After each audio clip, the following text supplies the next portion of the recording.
Hi guys, welcome back to the channel. In today's video, we're going to talk a little bit about dairy, and then at the end, guys, I'm going to give you a little bit more of information. There's something that I think you might find helpful. If you follow the channel, I have done a video a couple of weeks ago on the current milk situation and the additives that are going to be proposed to be added on to the cattle feed. And of course, a lot of people are now worried that all the milk and other milk products are now unsafe. Initially, when we talked about it, everybody's now making choices of buying different brand milks or trying to find local farmers where to buy milk and trying to avoid supermarkets, because in the end of the day, we don't really know where the stuff coming from.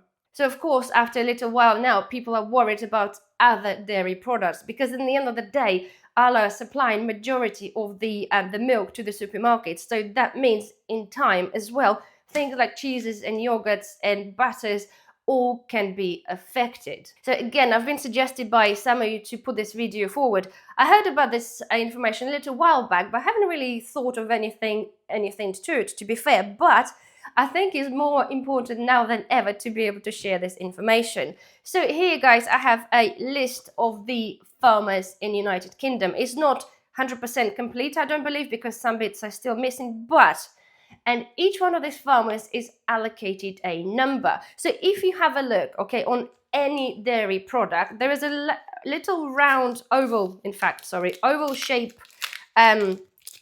circle with some numbers and letters within that. This is actually, it is legally on every product, okay, on every dairy product in the United Kingdom. It's been introduced by European Union a little while back, and all that does is actually gives us some information which we will now find very helpful. First of all, it indicates to us, or meant to indicate to us, that the product is actually safe to eat, which is, well, it is a little bit of a given considering it's a food product. However, the other things there, and it might be some surprising to some of you, that the number is there, is actually allocated to a specific production facility. And again, that indicates that the facility has appropriate measures to be able to produce that kind of food, if that makes sense. So that also means, guys, that the numbers in the back are there are now associated with the facility that'll produce that milk. So you might think, well, what on earth does that mean to you? Well, of course, Arla is on the list as well. So as I said, every product, okay, every dairy product will have that oval shape on the back, okay? So that means that now by going to the shops, guys, you can actually find out which factory or which manufacturer actually makes those items. So now we already know, many of you probably done the research on the milk situation, as I said, and we established that even Tesco's organic milk, unfortunately, is supplied by Arla. So, of course, as you can see, if you go to the supermarket, there's tons of it still left in the shelves, and people are more rushing towards and buying more decent and local brands. And now, of course, we're able to make this choice, but checking out dairy products. So, for example, right, let's go with milk, okay? Again, so we've got two milks here. One of them, the grams ones, is from Asda, and then I've got the Tesco's Finest Jersey milk. We all know that the Jersey milk meant to be one of the best because it contains a different type of protein which is better absorbed by our bodies. And again, if you have a look at them, you have a look in the back, there is a number, okay? So it's got the GBSC011M. However, this is not on the list as a dairy farm. However, okay, if we now have a look at the Tesco's Finest, it's got identical number on the back. So that means to us, guys, that those two milks are produced by the same place. So the grams one is actually homogenized and this one claims to be not. But nonetheless, they do come from the same place.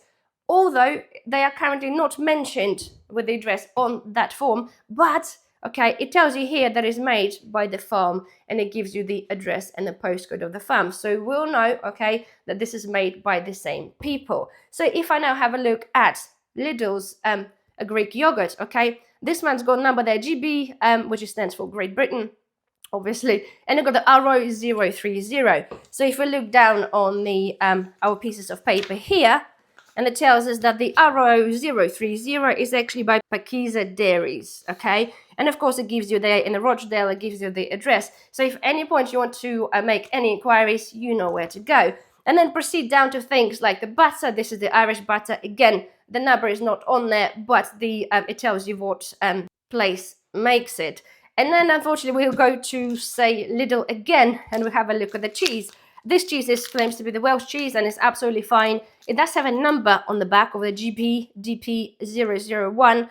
It is not on the list, but the address is on the back. So what it seems to be, okay, to every product so far that I understand and look, that actually has the address on it. It is not mentioned on the list, but it is pretty obvious because it tells you that right there.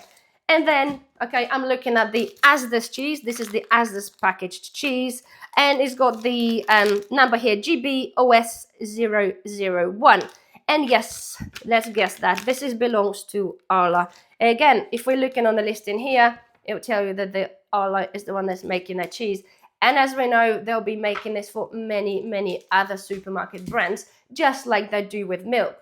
However, it is also very important to note that every time you're going to buy, okay, a cheese or any other product, dairy product from the supermarket, the packaging may stay the same, but the supplier will change. If you can imagine, okay, be it cheese or anything else, they'll have a different dairy supplying milk to make certain things, but legally they have to be changed to represent that place.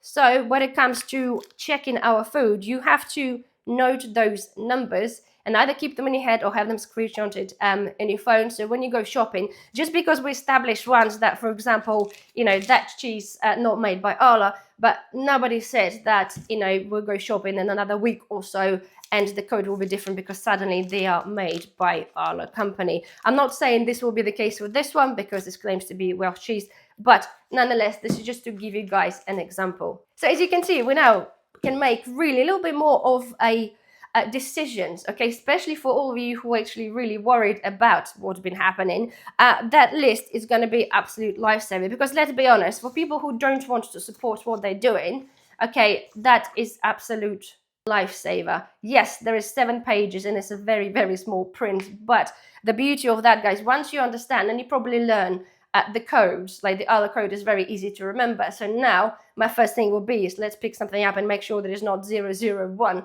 to make sure it's not theirs. So what I'm going to do, guys, right, I'm going to try and put a screenshot of those pages and the farms towards the end of the video because I've been emailed this as a PDF, so not PDF, as the Excel spreadsheet. So I can't really do sort of way of putting them for you to have. But if I do pictures and I put them at the end of the video, then hopefully you'll be able to then sort of screenshot them maybe, I'm not sure, but do something like that. So anyway, guys, yes, thank you very much. Hopefully you find this helpful. To me, certainly is going to be a bit of a game changer. So otherwise, yes, guys, thank you very much for watching. Don't forget thumbs up, subscribe if you're not a subscriber, and I shall see you in the next video. Bye-bye.